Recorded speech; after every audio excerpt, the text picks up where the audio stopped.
মাসুদার এখান দিয়ে একবার সব ডুবিয়ে যায়।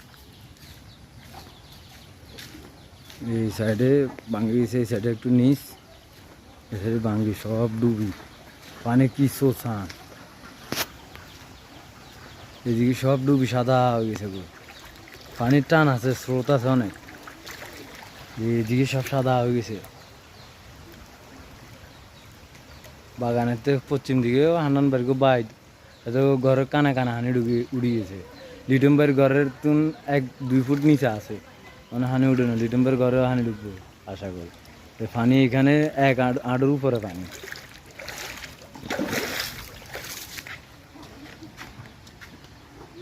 এই পানির যে স্রোত,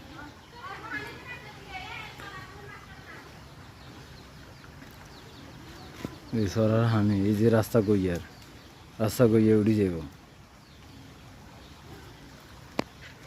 পানির স্রোত কীরকম দেখেন, এই যে পানির স্রোত, এই যে পানির স্রোত অনেক জোরে পানি ঢুকে এইদিকে বাগানের দিকে। ইন্ডিয়া একটু ভাঙা ছিল এই কারণে।